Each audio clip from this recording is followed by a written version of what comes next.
اعوذ باللہ من الشیطان الرجیم بسم اللہ الرحمن الرحیم صم بکم عمی فہم لا یرجعون صدق اللہ العظیم رب اشرح لی صدری ویسر لی امری واحلل عقدۃ من لسانی یفقہوا قولی رب یسر ولا تعسر وتمم بالخیر آمین یا رب العالمین۔ سورۃ البقرہ کی آیت نمبر 18 میں نے آپ کے سامنے تلاوت کی ہے۔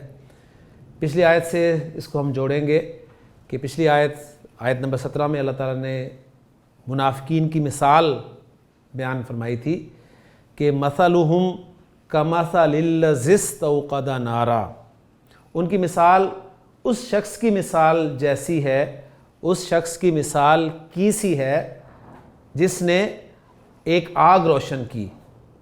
فلما اضاءت ما حولہ، پھر جب اس آگ نے اس کا ماحول روشن کر دیا، اس کا ارد گرد روشن کر دیا، تو ذہب اللہ بنورہم، اللہ تعالیٰ ان کی روشنی لے گیا۔ وترکہم فی ظلمات لا یبصرون، اور اس نے انہیں بڑے اندھیروں میں، کئی طرح کے اندھیروں میں چھوڑ دیا، اس حال میں کہ وہ اب دیکھتے نہیں ہیں۔ اب اس آیت میں فرمایا ہے کہ صم بکم عمی فہم لا یرجعون، اس پہ انشاءاللہ بات کرتے ہیں، لیکن پچھلی آیت کے حوالے سے ایک کویسچن آیا تھا جی، اس پہ میں بات کر دوں۔ وہاں پر کویسچن یہ آیا تھا کہ الذی تو واحد کا اسم الموصول ہے، جبکہ اللہ تعالیٰ نے فرمایا ہے کہ اللہ تعالیٰ ان کی روشنی لے گیا، تو ہم کی ضمیر کیوں استعمال ہوئی ہے؟ وترکہم میں بھی ہم کی ضمیر استعمال ہوئی ہے۔ تو اس کا جواب پھر مفسرین نے مختلف انداز میں دیا ہے۔ کچھ نے کہا ہے کہ یہاں پر الذی جو ہے وہ الذین کے معنی میں ہے، ٹھیک ہے؟ تو ایسا عرب کلام میں ممکن ہے کہ آپ واحد کا اسم الموصول استعمال کرتے ہیں اور اس سے مراد جو ہے وہ جمع کا اسم موصول لیتے ہیں۔ بالکل اسی طرح جس طرح من جو ہے وہ لفظی طور پہ من ہی ہے، چاہے واحد کے لیے آئے چاہے جمع کے لیے آئے، لیکن اگرچہ الذی اور الذین الگ الگ بنے ہوئے ہیں۔ اور ایک پوائنٹ بڑا اہم میرے سامنے آیا، انہوں نے کہا جی الذین جو ہے اس کی الذی کی جمع ہو ہی نہیں سکتا۔ انہوں نے کہا کیوں؟ انہوں نے کہا اس لیے کہ اگر اس کی جمع ہوتا تو الذین ہوتا، اونا کی آواز آتی نا، یہ تو الذین ہے۔ تو بہرحال یہ پوائنٹ تو ایسے ہی ہے، لیکن یہ ہے کہ ہے زبردست پوائنٹ کہ الذی یہاں پر الذین کے معنی میں استعمال ہوا ہے۔ تو چلتے ہیں جی آیت کی طرف، اور اس آیت میں استعمال ہونے والے جو الفاظ ہیں ان کو دیکھتے ہیں کہ گرامر کے اعتبار سے وہ کیا ہیں، اسماء ہیں، افعال ہیں یا حروف ہے، اور کون کون سے اسماء ہیں، کون کون سے حروف ہیں، کون کون سے افعال ہیں، اور پھر یہ جملہ جو ہے وہ کیا بن رہا ہے۔ چھوٹی سی آیت ہے تو انشاءاللہ تعالیٰ امید ہے کہ آیت ہماری جلدی کور ہو جائے گی انشاءاللہ۔ جی آیت نمبر 18 میں 1 2 3 4 5 6 7 الفاظ استعمال ہوئے ہیں، اور اسماء، افعال اور حروف کے اعتبار سے، کلرز کے اعتبار سے صم ایک اسم ہے، بکمن اسم ہے، عمیون اسم ہے۔ اور اگر میں یہاں پر آپ سے ایک چھوٹا سوال کروں کہ میں نے اسماء کیوں کہہ رہا ہوں، تو آپ کا سادہ سا جواب تو یہ ہوگا کہ یہ بلو کلر میں لکھے ہوئے ہیں۔ نہیں، یہ تو بلو میں نے آپ کے لیے لکھے ہیں، لیکن اگر آپ سے میں یہ پوچھوں یہ بلو کلر میں نہ لکھے ہوں تو پھر آپ اسم ان کو کیسے پہچانیں گے؟ بالکل آپ پہچانیں گے ان کو اسم کی موٹی علامت کے ذریعے، اور اسم کی موٹی علامت جو ہے وہ تنوین ہے یا الف لام ہے۔ تو جس بھی لفظ پہ الف لام ہوگا یا تنوین ہوگی وہ اسم ہی ہوگا، یہ بات اچھی طرح یاد رکھا کریں۔ اس کے بعد فا آپ کا حرف عطف ہے، اور ہم ضمیر ہے۔ عطف کے بعد جو ضمیر آ رہی ہے نا وہ اٹیچ ضمیر نہیں ہوگی، یہ ذہن میں رکھیے گا۔ یہاں پر آپ کو لگ رہی ہے کہ وہ اس کے ساتھ ملا کے لکھی ہے، تو یہ متصل ضمیر نہیں ہے۔ حرف عطف کے بعد جو ضمیر آئے گی وہ ڈیٹیچڈ یعنی سیپریٹ ضمیر ہوگی، یہ بات اچھی طرح ذہن نشین کر لیں۔ ہم ضمیر ہے، مرفوع ضمیر ہے، اور لا یرجعون لا حرف ہے، اور یرجعون آپ کا فعل ہے، فعل مضارع ہے۔ تو اس آیت کو ہم ایسا کرتے ہیں کہ صم بکم عمی تک ایک حصہ بنا لیتے ہیں جی، اور ہم لا یرجعون کو ایک جملہ بنا لیتے ہیں۔ تو پہلا حصہ جو ہے صم بکم عمی، اس میں 3 الفاظ استعمال ہوئے ہیں۔ آپ کہیں گے تو جملہ ہی نہیں بن رہا، تو ہمیں کچھ نہ کچھ معذوف ماننا پڑے گا۔ تو بہرحال معذوف ہم مانتے ہیں، لیکن پہلے ذرا الفاظ پہ ہم بات کر لیں کہ سمن کس لفظ سے بنا ہوا ہے، کیا مادہ ہے اس کا، اور اس طرح بکمن اور پھر عمیون۔ تو دیکھتے ہیں ڈکشنری میں سواد میم مادہ ہے، باب سین سے استعمال ہوا ہے۔ یہ جتنے بھی کلرز کے یا آپ کے ڈیفیکٹس والے ہوتے ہیں نا افعال، وہ نارملی باب سین سے آتے ہیں. یہ بات اچھی طرح ذہن نشین کر لیجئے گا. کلرز الوان و عیوب کے افعال نارملی باب سین سے آپ کو ملیں گے ثلاثی مجرد میں. سمیما یسممو مضاف فعل ہے، غیر سی فعل، اور جب چینجز کے بعد استعمال ہوگا تو بن جائے گا جی سما یسمو. اب آپ کو مرج کرنا آ جانا چاہیے. دو میم ہے، پہلے میم کو آپ نے ساکن کرنا ہے. اس کو ساکن کرنے کے لیے آپ نے پیچھے دیکھا صاد پہ حرکت ہے تو آپ پہلے میم کو زبردستی ساکن کر دیں بغیر کسی قاعدے کے. مضارع میں دیکھیں پہلے میم کو آپ نے ساکن کرنا ہے، پیچھے نظر ڈالی صاد صاحب فارغ پڑے ہیں تو صاد کو میم کی حرکت ٹرانسفر کر کے میم کو ساکن کر دیں. تو کم از کم یہ رولز آپ کے اپلائی ہو جانے چاہیے ایزیلی. تو یہ چینجز کے بعد بن جائے گا جی سما یا سمو. شد سے پہلے اگر زبر ہوگی تو یہ بتائے گی کہ باب سین ہے. مضاف میں ثلاثی مجرد سے اگر آپ باب بھی پہچاننا چاہتے ہیں نا تو میں آپ کو آسان فارمولہ بتا دوں. شد سے پہلے زبر ہو تو باب سمیع اسمعو. شد سے پہلے پیش ہو تو باب نون نصر ینصرو. شد سے پہلے زیر ہو تو باب ضاد ضرب یضربو. تو یہ زبر آ رہی ہے تو یہ باب سمیع یسمع ہوا. اس کے معنی ہے جی اونچا سننا یا بالکل نہ سننا. اونچا سننا یا بالکل نہ سننا یعنی بہرا ہونا. اس سے پھر السمو الوان و عیوب کا فعل بنتا ہے. آپ کو پتہ ہے کہ افعلو کا وزن جو ہے یہ افعلو تفضیل کے لیے بھی استعمال ہوتا ہے اور افعلو صفت کے لیے بھی استعمال ہوتا ہے. افعلو کا وزن تفضیل کے صیغے کے لیے بھی استعمال ہوتا ہے، اکبر جیسے ہو گیا، اور یہ الوان و عیوب کے لیے بھی استعمال ہوتا ہے. صحیح ہو گیا، جیسے احمر. صحیح ہے. تو اسمو یعنی اسممو تھا جو کہ اسمو بنا اور اس کی جمع جو ہے وہ سمن آئی ہے. افعلو کا وزن جب تفضیل کے لیے استعمال ہوتا ہے نا تو اس کی جمع سالم بھی آتی ہے. جیسے میں آپ کو ایگزامپل دیتا ہوں اس کی. اکبر اس کا مثنیٰ ہوگا اکبرانی اور جمع ہوگی اکبرونا، یا جمع مکسر آئے گی اکابر. ٹھیک ہے. لیکن افعلو کا وزن جب صفت کے طور پہ استعمال ہوگا، یعنی وہ بھی صفت ہی ہے افعلو تفضیل بھی، لیکن جب صفت استعمال ہوگی الوان و عیوب کے اعتبار سے تو اس وقت اس کی جمع مکسر استعمال ہوگی اور وہ جمع مکسر جو ہے وہ فعلن کے وزن پہ آئے گی، چاہے مذکر ہو چاہے مؤنث ہو. مثلا اسودو بلیک کلر کے لیے اسودو، اس کی مؤنث سوداؤ. ان دونوں کی جمع سودن آئے گی. اسود کی جمع بھی سود اور سودا کی جمع بھی سود. اسی طرح احمرو اس کی مؤنث حمراؤ سرخ رنگ کے لیے، تو جمع اس کی آئے گی حمرن. ٹھیک ہوگی. اسی طرح عیوب پر آ جائیں. اسممو اسممو مذکر اور اس کی جمع کیا بنی؟ فعلن کے وزن پہ سمن سمن. تو افعلو الوان و عیوب ہے، یعنی افعلو تفضیل بھی ہو سکتا ہے اور افعلو الوان و عیوب بھی ہو سکتا ہے. تو یہ بطور صفت استعمال ہوتا ہے. اصلاً یہ اسممو تھا، اس کی جمع سمن تھی، پھر آپ نے دونوں میموں کو مرج کیا تو بن گیا سمن. اور ایگزامپل بھی دے دی اس کی. تو صاد میم میم سے یہ سمن جمع کا لفظ ہے جو کہ بہروں کے لیے استعمال ہوگا. اس کے بعد اگلا لفظ جو ہے وہ ہے بکمن.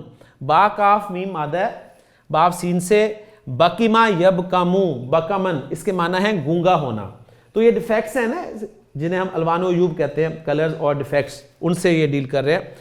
ابکمو وہی افعلو کا وزن آ گیا اور اس کی مؤنث بکماؤ. ابکمو بکماؤ بکمن، جمع دونوں کی بکمن آئے گی. افعلو الوان و عیوب ہے، بطور صفت استعمال ہوتا ہے گونگا، اور اس کی ایگزامپل آگے دے دی. میں امید کرتا ہوں کہ بات آپ کو سمجھ میں آ رہی ہے. اس کے بعد تیسرا لفظ ہے یون. عین میم یا سے یہ لفظ نکلا ہے. باب سین دیکھیں امیہ یعمیو اصلی، اور چینجز کے بعد امیہ یعما امین آنکھ یا دل کا اندھا ہونا. اور اس سے آمیو بنا مذکر کا لفظ افعلو کے وزن پہ، اور یاؤ مؤنث کا لفظ بنا، اور دونوں کی جمع جو ہے یہ یون بنی. یہ بھی وہی افعلو الوان و عیوب میں اصلاً یہ آمیو ہے، صفت ہے یعنی اندھا ہونا. تو جو بات میں نے آپ کے سامنے رکھی ہے اس کی سمری اگر میں آپ کے سامنے بیان کروں تو وہ یوں نکلے گی کہ افعلو کا وزن قرآن میں جب بھی استعمال ہوگا تو یہ دو طور پہ آ سکتا ہے. ایک یہ افعلو جو ہے وہ افعلو تفضیل ہو سکتا ہے, فضیلت کے لیے استعمال ہو سکتا ہے. اس وقت مذکر کا وزن افعلو ہے اور مؤنث کا وزن فولا ہے. جیسے کبیر سے اکبرو مذکر کے لیے اور اکبر کی مؤنث کبرا. پھر اکبر کی جمع اکبرونا یا اکابر اور کبرا کی جمع کبرایات. وہ پورا الگ سے چارٹ ہے لسان القرآن کتاب میں اسماء مشتقات جہاں پر میں نے ذکر کیے ہیں وہاں پر آپ دیکھ سکتے ہیں. افعل کا وزن جو ہے یہ الوان و عیوب کے لیے بھی استعمال ہوتا ہے. ٹھیک ہے, پھر چاہے کلر کے لیے ہو چاہے عیب کے لیے ہو, دونوں میں مذکر کا وزن جو ہے افعلو کا وزن ہے اور مؤنث کا وزن جو ہے وہ فعلاؤ کا وزن ہے. دونوں غیر منصرف ہیں. کلیئر ہو گیا؟ ادھر بھی غیر منصرف ہی ہیں افعلو تفضیل میں. تو ان دونوں کی جمع یہاں پر الوان و عیوب میں افعلو میں دونوں کی جمع جو ہے وہ فعلن کے وزن پر آتی ہے جو کہ جمع مکسر ہے. تو بات امید ہے کلیئر الحمدللہ ہو گئی ہوگی آپ کو. تو اب چلتے ہیں جی واپس آیت کی طرف اور آیت کے پہلے حصے کی طرف کہ سمن بکمن امیون. تین صفات آ رہی ہیں اور ان تینوں صفات کو ہم اگر خبر بنا کر لے آئیں, یعنی یہ خبر اول ہے, یہ خبر دوم ہے, یہ خبر سوم ہے. ایک مبتدا کی کئی خبریں آ جاتی ہیں نا, ایک مبتدا کی خبر ایک بھی ہو سکتی ہے اور ایک مبتدا کی خبر ایک سے زائد بھی ہو سکتی ہے. تو کبھی اس کو واو کے ذریعے لایا جاتا ہے اور کبھی واو کے بغیر لایا جاتا ہے. تو اگر ہم انہیں تین خبریں بنائیں تو ہمیں مبتدا محذوف ماننا پڑے گا جو کہ ہم کہیں گے ہم. ان کا ذکر ہو رہا ہے نا پیچھے, ان لوگوں کا ذکر ہو رہا ہے, ان کے بارے میں اب خبر دی جا رہی ہے کہ ہم یعنی ہم مبتدا محذوف, ہم سمن بکمن امیون, وہ بہرے ہیں, گونگے ہیں, اندھے ہیں. ایک ساتھ ہی تینوں صفات ہیں ان میں, اس لیے واو کے ساتھ ذکر نہیں کیا گیا. بہرے ہیں, گونگے ہیں, اندھے ہیں. تو ہم مبتدا اپنی تینوں خبروں کے ساتھ مل کے جملہ اسمیہ بن گیا, کوئی ٹینشن والی بات نہیں. اور آگے پھر ایک جملہ آ رہا ہے فا پس ہم لا یرجعون. ہم ضمیر سے شروع ہو رہا ہے جملہ, ہم ضمیر منفصل ہے, ڈیٹیچڈ ہے, سیپریٹ ہے, تو مبتدا بن رہے گی. اور جب مبتدا بنے گی تو آگے اس کی خبر آئے گی. مبتدا کی خبر مفرد بھی ہو سکتی ہے, جملہ بھی ہو سکتی ہے, شبہ جملہ بھی ہو سکتی ہے. بار بار وہی باتیں آ رہی ہیں, بار بار وہی باتیں آ رہی ہیں. تو یہاں پر جو خبر آ رہی ہے ہم کی وہ جملہ ہے, اور کون سا جملہ ہے؟ جملہ فعلیہ. اور جملہ فعلیہ بنے گی یا جملہ اسمیہ بنے گی تو اس میں ایک ضمیر ہونی چاہیے, ضمیر عائد جو مبتدا کی طرف لوٹے. تو یرجعون میں جو واو کی ضمیر ہے جسے ہم کے لیے لاتے ہیں وہ اس ہم مبتدا کی طرف لوٹ رہی ہے, لہٰذا وہ عائد یعنی ہک والا کنیکٹر والا کام بھی ہو گیا.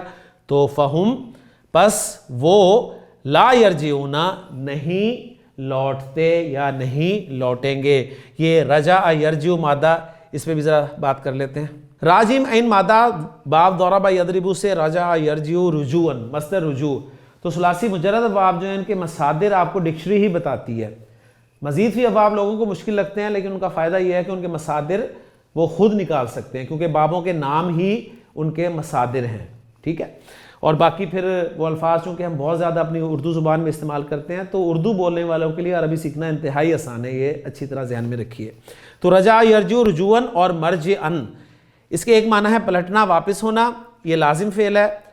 اور دوسرے معنی ہے پلٹانا یعنی واپس کرنا, ان معنی میں متعدی ہے. تو کچھ فعل ایسے ہوتے ہیں جو کہ لازم کا مفہوم بھی دیتے ہیں اور متعدی کا مفہوم بھی دیتے ہیں. تو رجع یرجع انہی افعال میں سے ایک ہے جس کے معنی لوٹنا کے بھی ہیں اور لوٹانا کے بھی ہیں.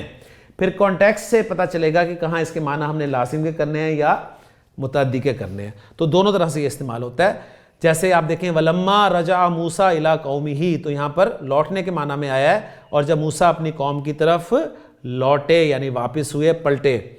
اور دوسری آیت ایگزامپل دی ہے لطف الرحمان خان صاحب نے ماشاءاللہ کہ فرجعناکا, تو ہم نے لوٹا دیا آپ کو الی امیکا, آپ کی ماں کی طرف. تو جہاں مفعول آ رہا ہوگا وہاں پر ہم رجع کو متعدی کے معنی میں لیں گے، اور جہاں پر مفعول نہیں ہوگا تو وہاں پر اس کا ہم لازم کے معنی میں ترجمہ کریں گے۔ ہاں ہو سکتا ہے کہ مفعول نہ آئے، لیکن پھر کانٹیکسٹ دیکھ کے آپ بتائیں گے۔ جب مفعول آ گیا تو کنفرم ہے کہ رجا کے معنی لوٹانا کے ہوں گے، لہٰذا یہاں آپ آیت میں دیکھیں سورۃ طٰہٰ کی آیت میں، تو ہم نے واپس کیا یعنی لوٹا دیا آپ علیہ السلام کو آپ کی والدہ کی طرف، ٹھیک ہے، تو لوٹانا کے معنی میں یہاں پر استعمال ہوا۔ تو وہ جملہ ہم کر رہے تھے جی کہ فہم لا یرجعون، تو لا یرجعون اب باب بھی پہچان لیں، اگر آپ تھوڑا سا دیکھیں خود پہچاننے کی کوشش کریں، واو نون ویسے نکل گیا، علامت مضارع یا نکل گئی، را جیم عین مادہ آ گیا، اور علامت مضارع یا زبر کے ساتھ ہے، تو ثلاثی مجرد باب بھی ہو سکتا ہے۔ اب مضارع میں عین کلمہ کی زیر صرف دو ابواب میں آتی ہے، ضرب یضرب یا حسب یحسب، اور حسب یحسب سے تو آپ کو پتہ ہے گنتی کے افعالات استعمال ہوتے ہیں قرآن مجید میں، ڈبل فکر میں تعداد شامل نہیں ہے، تو یہ باب ضرب یضرب ہی ہوگا۔ یہ آپ کوشش کر کے پہنچ گئے، ڈکشنری نے الحمدللہ کنفرم کر دیا، تو فہم لا یرجعون، الحمدللہ یہ جملہ بھی ہمارا ہو گیا۔ لا یرجعون یہ منفی جملہ خبر بن رہا ہے ہم مبتدا کی۔ اب اس آیت میں جو جملے استعمال ہوئے ہیں ان کا اعراب جو ہے وہ دیکھ لیتے ہیں جی۔ اب سمن خبر لی مبتدائی محذوف، ایک محذوف مبتدا کی خبر ہے، تقدیرہ ہم، کلیئر ہو گیا جی، وہی جو بات ہم نے کی ہے وہی یہاں پر آ گئی ہے۔ بکمن خبر ثانن، ایک دوسری خبر ہے مرفون، اور امیون خبر ثالث، تیسری خبر ہے وہ بھی مرفوع ہے۔ الفا عاطفہ ہے، اور ہم کی ضمیر جو ہے منفصل ہے، جو میں نے آپ کو بتایا ڈیٹیچ یعنی سیپریٹ ہے، فی محل رفع مبتداؤن، ایک مبتدا ہے، لا نافیہ ہو گیا، اور یرجعون فعل مضارع مرفوع، وہ فعل مضارع جو نارمل ہوتا ہے اس کو وہ مرفوع قرار دیتے ہیں اعراب کی کتابوں میں، یہ اچھی طرح یاد رکھ لیں، اور ہم اس کا فاعل کہتے ہیں، ہم کی ضمیر ہے اس کے اندر ہے جسے ہم واؤ سے پہچان رہے ہیں، وہ کہتے ہیں کہ واؤ جو ہے یہ اس کا فاعل ہے۔ اور یہ جملہ جو ہے ہم سمن بکمن امیون، یہ جملہ وہ کہہ رہے ہیں کہ لا محل لہا استنافیہ، یہ جملہ استنافیہ ہے، نیا جملہ ایک شروع ہو رہا ہے۔ اور جملہ ہم لا یرجعون وہ کہہ رہے ہیں کہ یہ لا محل لہا معطوفہ علی الاستنافیہ، یعنی جو پچھلا جملہ ہے سمن بکمن امیون اسی پہ یہ عطف ہے، لہٰذا اس کا بھی کوئی اعراب نہیں ہوگا۔ اور وہ جو جملہ ہے فہم لا یرجعون، اس میں ہم مبتدا کی جو خبر بن رہا ہے جملہ لا یرجعون، وہ فی محل رفع خبر المبتدائی، وہ مبتدا کی خبر ہے، ہم الثانی جو دوسرا ہم ہے۔ تو الحمدللہ جملوں کا اعراب بھی ہمارے سامنے آ گیا۔ اب ذرا ترجمے کی طرف چلتے ہیں، ترجمہ دیکھتے ہیں کہ اس کا ترجمہ کیسے کیا حافظ صاحب نے۔ حافظ صاحب نے کیا جی سمن بکمن امیون فہم لا یرجعون، بہرے ہیں، گونگے ہیں، اندھے ہیں، پس وہ نہیں لوٹتے۔ تو انہوں نے کوئی مبتدا کا ذکر نہیں کیا، سمپل کہہ دیا جی بہرے ہیں، گونگے ہیں، اندھے ہیں۔ تو یہاں انڈرسٹوڈ ہے کہ کون بہرے ہیں، خالی بہرے ہیں تو جملہ نہیں ہوتا نا، آپ کچھ نہ کچھ بتا رہے ہوتے ہیں، کسی کے بارے میں خبر دے رہے ہوتے ہیں، بہرے ہیں، میں سمپل کہہ دوں جی بہرے ہیں، تو آپ کہیں گے کون بہرے ہیں، تو میں کہوں گا وہ بہرے ہیں، وہ کون جن کا ذکر پہلے ہو چکا ہے، ٹھیک ہے، یا لوگ بہرے ہیں، اس طرح میں کہوں گا۔ تو مبتدا کو میں معذوف سمجھ کے جملہ یہ بولوں گا نا۔